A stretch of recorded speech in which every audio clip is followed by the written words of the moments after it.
आज की क्लास में मैं आपको बताऊंगा कि कैसे आपको रोज की बोलचाल में पास्ट परफेक्ट कंटिन्यूअस टेंस को यूज करना है। बहुत जबरदस्त कॉन्सेप्ट है।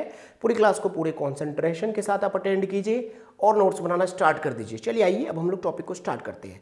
देखिए सबसे पहले आप समझिए कि पास्ट परफेक्ट कंटिन्यूअस टेंस होता क्या है, ठीक है, और फिर आपको बताऊंगा कि कैसे इसको यूज करना है और कौन कौन से हेल्पिंग वर्ब्स और मेन वर्ब्स का यहाँ पर आपको यूज करना है। ठीक है, पास्ट परफेक्ट कंटिन्यूअस मतलब एक ऐसा काम जो पास्ट में स्टार्ट होता है और चलता रहता है। फिर से समझिए मेरी बात को, एक ऐसा काम जो पास्ट में स्टार्ट होता है और चलता रहता है। जैसे मैं 4 घंटे से खेल रहा था।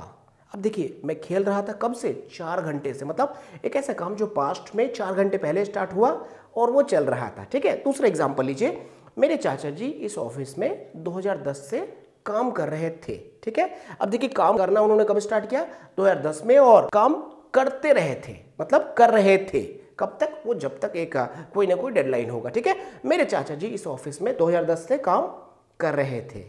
माता जी सुबह से खाना पका रही थी। अब मम्मी जी खाना पकाने का काम सुबह स्टार्ट किया और कर रही थी, मतलब सुबह से कर रही थी। ठीक है, बात समझ में आ रही है? मेरा भाई 4 महीने से इंग्लिश सीख रहा था। भैया इंग्लिश कब से सीख रहा था?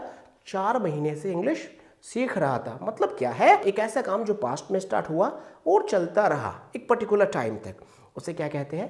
Past perfect continuous. ठीक है, अब देखिए परफेक्ट कंटिन्यूअस यहाँ पे क्या होता है? एक वर्ड होता है बीन, और कंटिन्यूअस जहां है वहां वर्ब की फर्स्ट फॉर्म में आईएनजी। अब पास्ट परफेक्ट कंटिन्यूअस है तो यहां पर क्या होगा? हैड बीन प्लस वर्ब की फर्स्ट फॉर्म में आईएनजी। इसका हम लोग बनाएंगे सीवी। क्या बनाएंगे? CV, combination of verb. ठीक है, अब स्ट्रक्चर को आप समझिए, अफर्मेटिव सेंटेंस का स्ट्रक्चर को आप समझिए। सबसे पहले सब्जेक्ट, फिर हैड बीन के साथ में वर्ब की फर्स्ट फॉर्म में आईएनजी। ठीक है, सब्जेक्ट हैड बीन वर्ब की फर्स्ट फॉर्म में आईएनजी, ये पूरा का पूरा क्या हो गया? सीवी हो गया, कॉम्बिनेशन ऑफ वर्ब हो गया। ठीक है, उसके बाद हम लोग ऑब्जेक्ट का यूज करेंगे और फिर सिंस 4 के साथ में टाइम।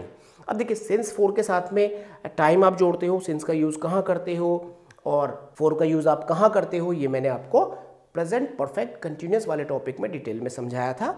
एक बार आप प्रेजेंट परफेक्ट कंटिन्यूअस के टॉपिक को भी जरूर अटेंड कीजिए, मैंने आई बटन में लिंक दे दिया। ठीक है, फिर भी मैं आपको यहाँ पर बता देता हूँ।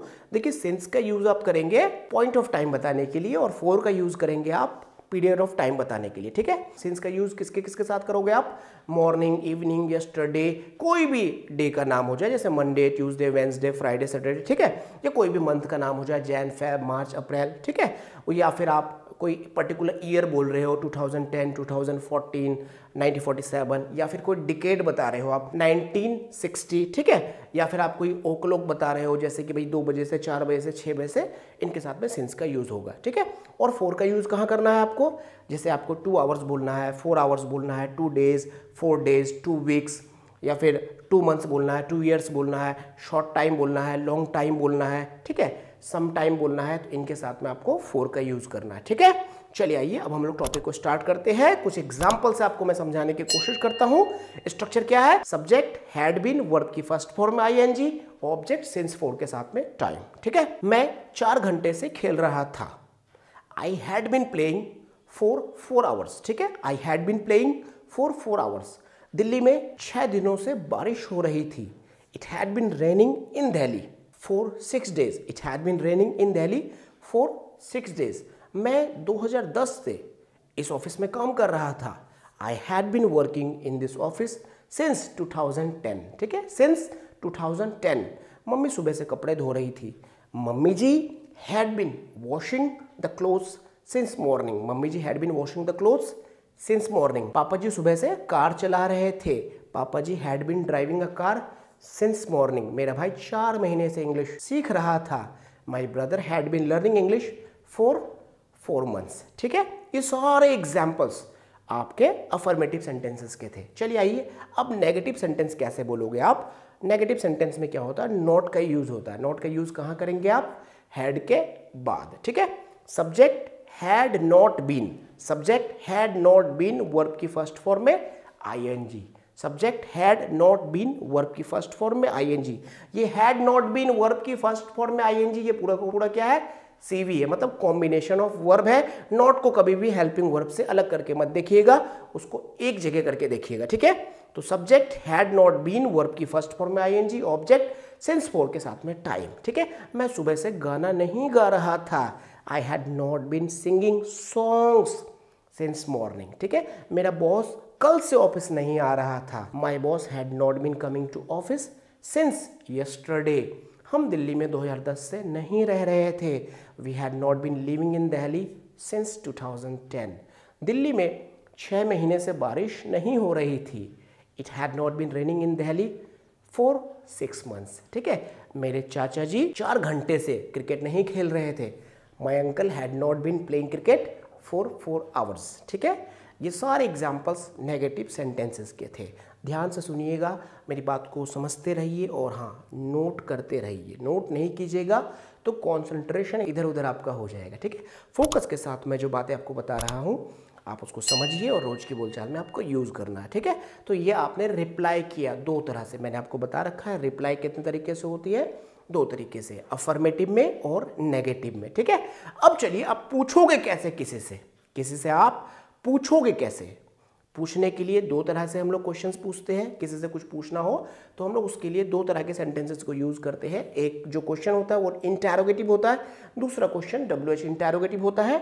इंटरोगेटिव में आंसर हमें यस या नो में मिलता है और WH में हमें आंसर पूरा का पूरा सेंटेंस में मिलता है, ठीक है। इंटरोगेटिव क्वेश्चन हमको पूछना है तो क्या करेंगे हम, सबसे पहले हैड बोलेंगे, फिर सब्जेक्ट, फिर been, had subject been, verb की फर्स्ट फॉर्म में ING, फिर ऑब्जेक्ट, फिर सिंस फॉर के साथ में टाइम, ठीक है।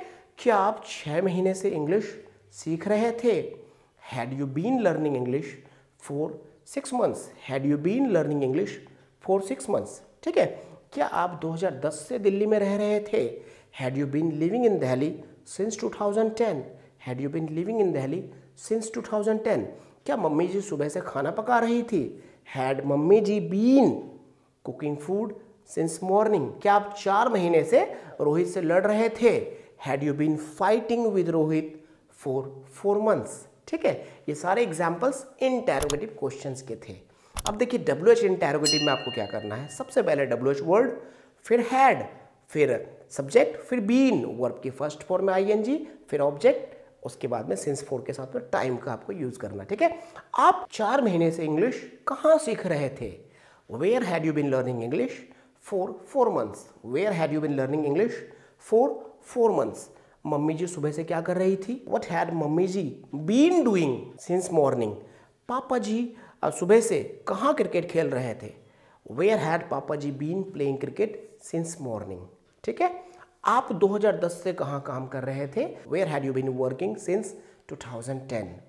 बारिश 6 घंटे से क्यों हो रही थी, why had it been raining for 6 hours, ठीक है। ये सारे एग्जाम्पल्स WH इंटरोगेटिव क्वेश्चंस के थे। अब मैं आपको कह रहा हूं कि आप इंटरोगेटिव नेगेटिव और WH इंटरोगेटिव नेगेटिव के 2 क्वेश्चंस बनाइए और कमेंट पर लिखिए ताकि मैं देख पाऊँ कि आप पूरे कंसंट्रेशन के साथ क्लास को अटेंड कर रहे हो और चेक भी कर पाऊंगा कि आप सही कमेंट कर रहे हो या नहीं, ठीक है। चलिए मैं एक बार आपको ब्रीफली सारे कॉन्सेप्ट्स को रिवाइज करा दूं। पास्ट परफेक्ट कंटिन्यूअस का मतलब एक ऐसा काम जो पास्ट में स्टार्ट होकर चलता रहता है, ठीक है, उसे पास्ट परफेक्ट कंटिन्यूअस के स्ट्रक्चर के अकॉर्डिंग हम लोग इंग्लिश में बोलते हैं, ठीक है। जैसे मैंने आपको बताया ना, अफर्मेटिव में आपको बोलना है तो सब्जेक्ट हैड बीन, वर्ब की फर्स्ट फॉर्म में ING, उसके बाद ऑब्जेक्ट सिंस फॉर के साथ में टाइम का यूज करना है। नेगेटिव में हैड के बाद नॉट आ जाएगा, इंटरोगेटिव में हैड सब्जेक्ट से पहले आ जाएगा और सब्जेक्ट के बाद में बीन, वर्ब की फर्स्ट फॉर्म में ING, ऑब्जेक्ट सिंस फॉर के साथ में टाइम। और WH इंटरोगेटिव में सबसे पहले WH वर्ड, फिर हैड, फिर सब्जेक्ट, फिर बीन, वर्ब की फर्स्ट फॉर्म में ING, फिर ऑब्जेक्ट और फिर आपको सिंस फॉर के साथ में टाइम का यूज करना, ठीक है। ये आपका पास्ट परफेक्ट कंटिन्यूअस आज कंप्लीट हो गया है। अगली क्लास में आपका लेवल टेस्ट होगा, 2 लेवल टेस्ट हो गए हैं और एक आपका अगली क्लास में लेवल टेस्ट होगा। पहले वाले लेवल टेस्ट में मैंने आपसे बेसिक क्वेश्चंस पूछे थे, दूसरे वाले लेवल टेस्ट में प्रेजेंट टेंस के क्वेश्चंस थे और जो आपका लेवल टेस्ट होगा नेक्स्ट क्लास में उसमें आपके पास्ट टेंस के क्वेश्चंस होंगे। लेवल टेस्ट जरूर अटेंड कीजिएगा। अगर आपने पिछले लेवल टेस्ट को अटेंड नहीं किया तो जरूर अटेंड कीजिए, क्योंकि लेवल टेस्ट अटेंड नहीं करोगे तो आपको आपके लेवल के बारे में पता नहीं चलेगा, ठीक है।